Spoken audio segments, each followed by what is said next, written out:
Have you ever felt someone grab your shoulder and no one be there?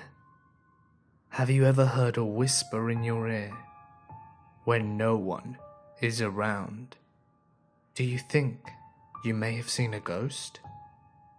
Please join me in welcoming the phenomenal Killer Orange Cat on our ghost hunt.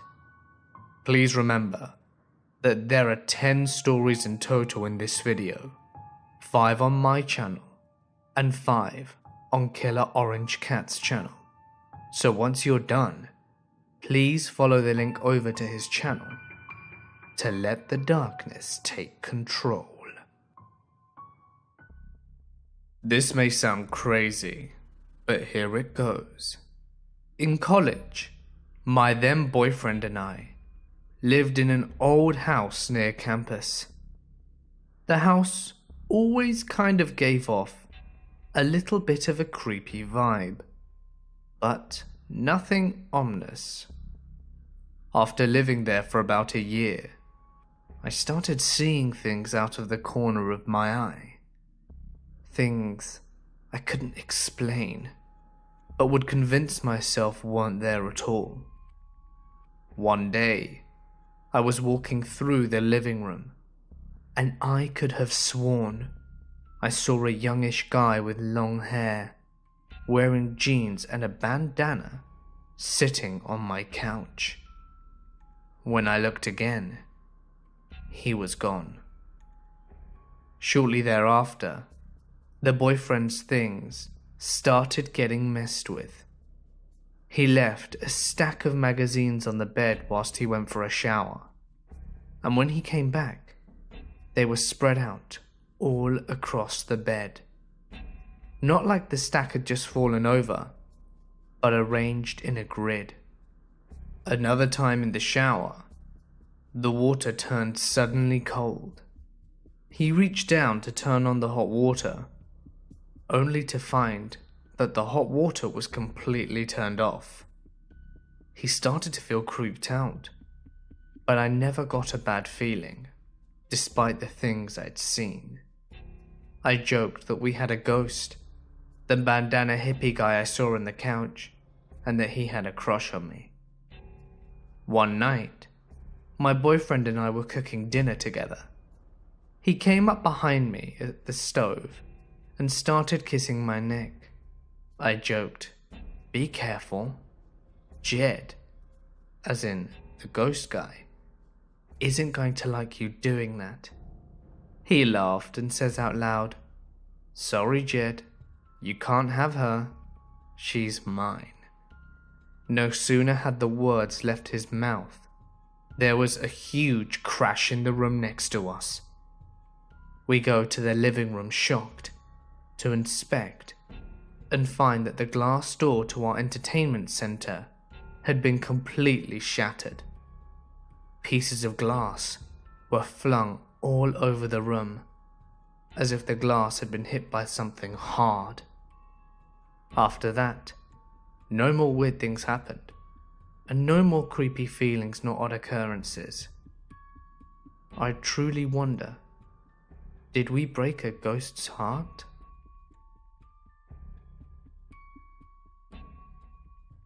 This is something that has been happening all of my life. There is not much description to it, but it terrifies me. I remember distinctly the first time I saw what I call pale face, when I had just turned 4 and was in my first home. I woke up in the middle of the night because I heard a noise, like someone walking in my room. The floor had a distinct groan to it in the middle of the room that whined when someone stepped over it. I remember my bed had a railing on it that was only a few inches tall, just to keep toddler me from rolling off onto the floor. Well, the noise of footsteps woke me up, and I opened my eyes to see an elongated, humanoid pale face staring at me, with its long fingers wrapped around my bed railing. I screamed out, "Mommy, Daddy, I'm scared," or something to that effect. They came running in and turned on the light. It was as if Paleface just disappeared from existence when the light flooded my room. My parents saw nothing, but I slept in their room that night. I soon forgot about it, and we moved a few months later to the house I live in now. Nothing major happened, except the occasional bump in the night, and spotting a few shadow people here and there. I actually thought it was normal to see them. 7 years later, when I was 11, as I was in my friend's backyard digging for roly-polies, I saw a shadow peeking from behind a tree. I didn't think much of it, but I saw another one later that night while we were still outside. This spooked me a little, because I had never seen two in such a close time period. I told my friend that I was getting creeped out, and we ran inside.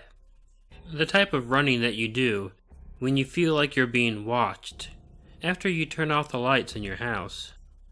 I had forgotten about Paleface until I saw him again in the woods where the shadow person had stood. That night, I didn't sleep. Again, I forgot about it soon after. Fast forward to a week ago, I'm 18, and it's been yet another 7 years. That night was the most terrified I've ever felt. This would probably be a good time to mention that every time I would wake up in the middle of the night, it would always be at 3 a.m. Well, I was in a deep sleep until my door violently shook. It woke me up and my heart was pounding. My initial thought was that it was morning and my mom was coming to wake me up, but I had accidentally, subconsciously locked the door. But it was still pitch black in my room, and no one was awake, aside from my dogs whining and snarling from the kitchen. I looked at my phone for the time, and sure enough, it was 3. The noise woke no one, and as I turned over to go back to sleep, I saw a tall figure standing by my closet. It then crouched down and moved to stand at the foot of my bed. I became paralyzed. Whispers began resounding, saying my name and what they wanted to do to me. I will not repeat what they said, and these whispers were new. I had never heard them before. I had prayed to God the entire time to protect me from this pale-faced, long-fingered demon that is haunting me. Paleface left around 4 a.m., but I was frozen until I was able to see sunlight creeping into my room. This most recent occurrence has prompted me to write this all out and tell someone about what's happened before I forget again.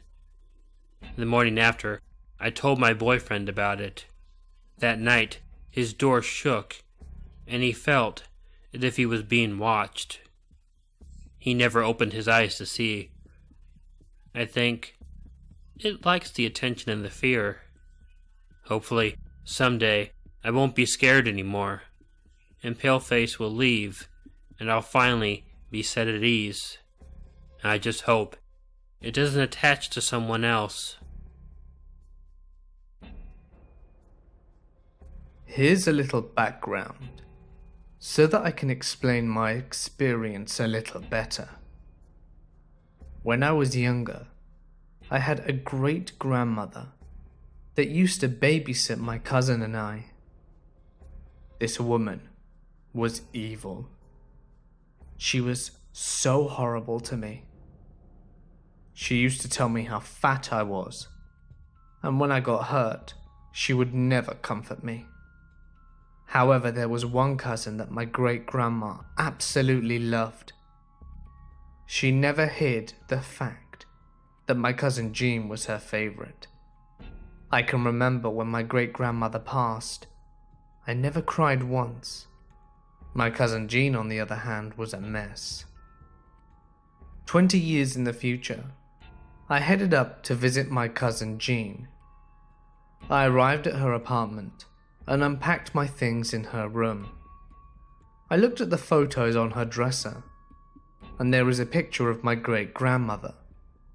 I have to admit, I looked right at it and gave a snarl.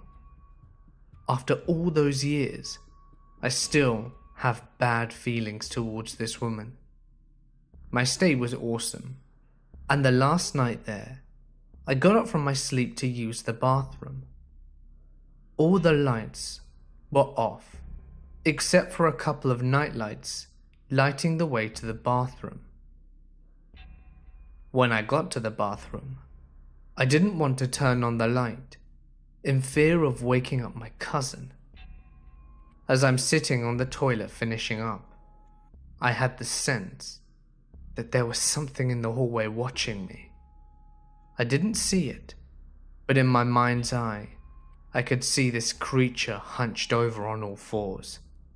It's hard to explain, but I could tell that it was female. It just stood there staring at me.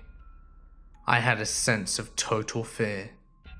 I flushed the toilet and washed my hands and ran down the hallway to my blow-up mattress and got under the covers and closed my eyes. As I lay there, praying I would fall back asleep, I felt the corner of the blow-up mattress slowly move down. It was as if something was kneeling on it. All of a sudden, something grabs my arm, and I feel a surge of electricity shoot through my body. I was completely paralyzed. I squeezed my eyes shut and prayed for it to go away until I finally slept.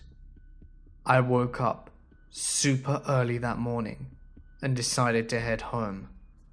I was so traumatized by the experience. I just wanted to get away from the apartment.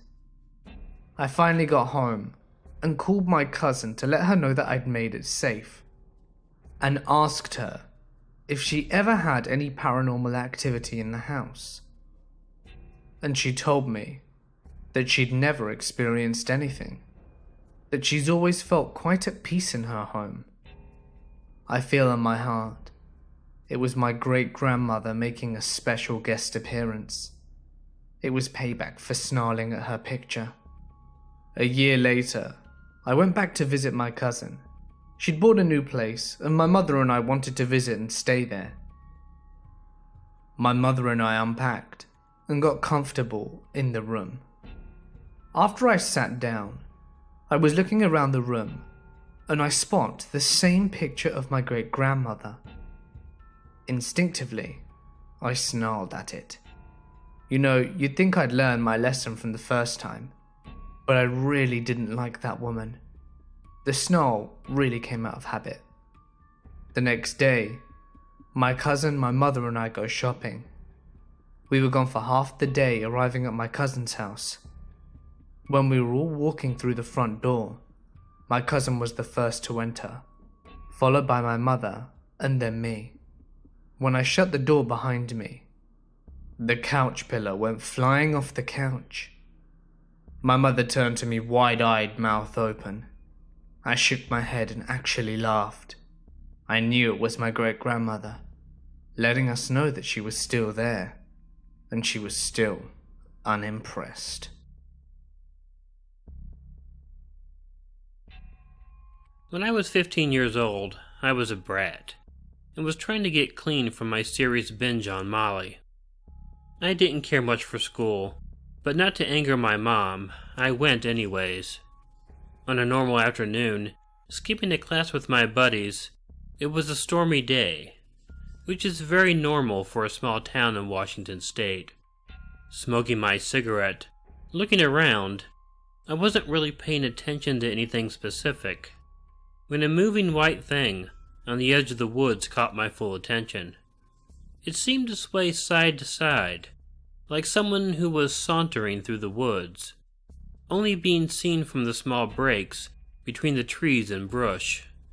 I didn't know why at the time, but my primal instinct was screaming at me to run. I was frozen, just watching this swaying white thing coming closer and closer to the edge of the woods. It almost seemed like all the sounds around me disappeared. My friends' voices sounded like they were descending into a tunnel. The sounds of bugs and critters fell completely silent. When this white swaying thing emerged from the last tree, I realized it was a girl, maybe a year or two older than me. She was wearing an ankle-length, turn-of-the-century night dress that seemed to be an off-white due to dirt and time. But that wasn't what made my heart go still in my chest. From the waist down, there was this blood on the dress. Her face looked like it had went around with an MMA fighter 3 times her size, and her dark hair was matted and looked like it had clay in it, which was normal to find on the forest floor around my school. Without thinking or care, because, well, I'm a woman, and to see another woman like that is traumatizing, I took off running for her as fast as I could.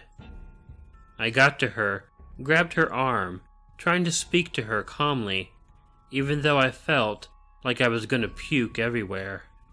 I turned to my friends and started to shout for them to call the police and ambulance, but they stared at me like I had lost my damn mind. I heard her moan out of pain, so I turned back to her, cooing and trying to soothe this girl, who was obviously attacked in a manner all women fear.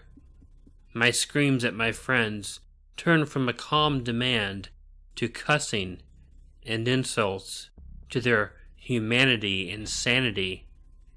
All this went on for about 3 minutes before my best friend Nikki came forward and walked up to me and took my hand and whispered in a shocked and scared voice, "Who are you talking about, Chelsea?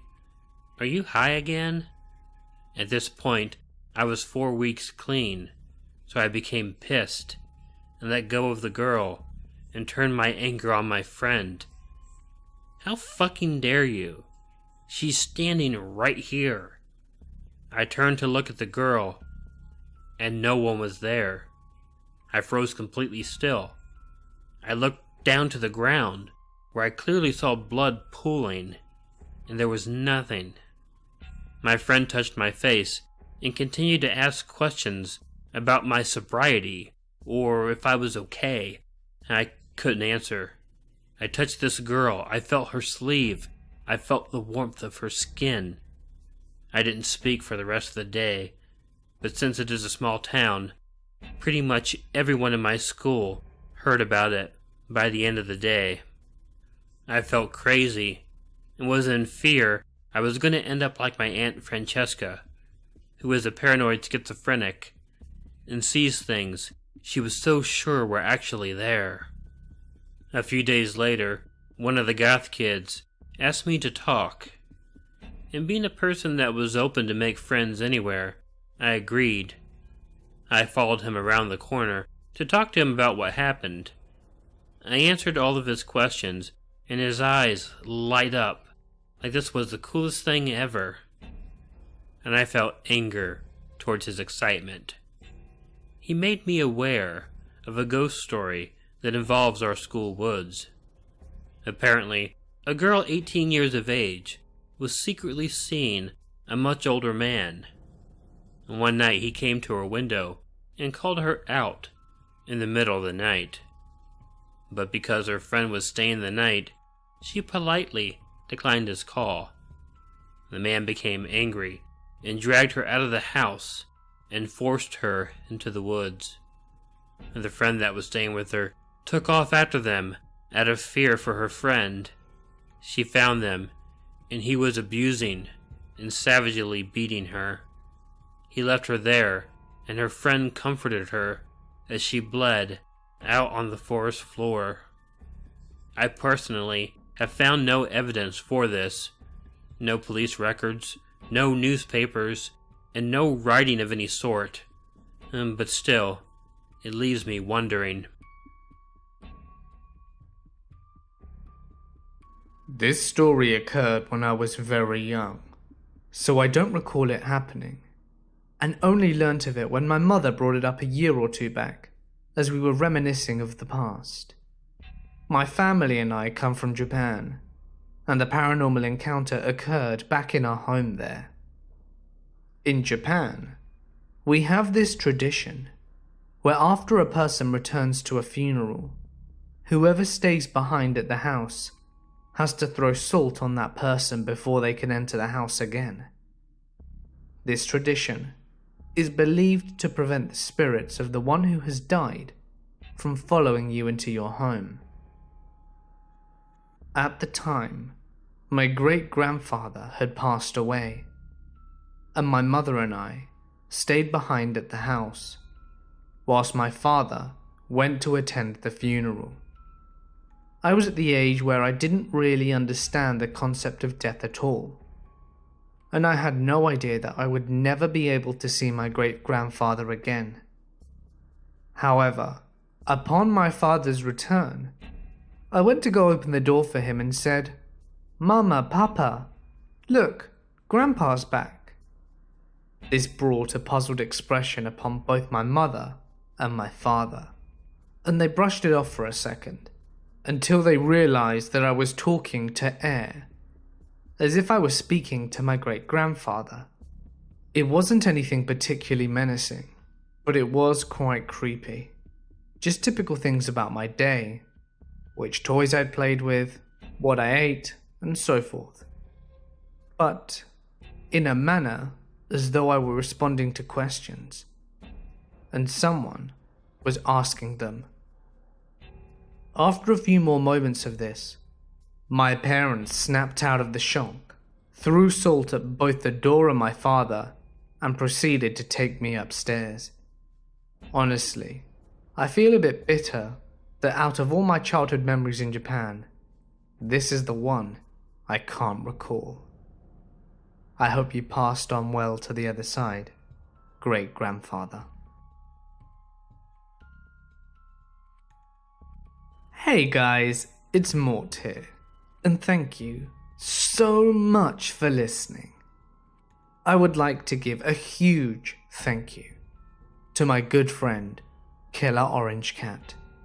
You know, I could not be more grateful for this awesome guy's help. About a year and a half ago, he gave me my first big break on YouTube by letting me feature on his channel, when he had several thousands of subscribers, and I barely had a handful of 100. He gave me a chance, and I have always been so grateful for his help. So, please, follow me over to his channel. He is an amazing guy, and deserves your subscription. We have 5 more stories, which I know you will profoundly enjoy. So what are you waiting for? Click the link on screen now and follow me over there. See you there.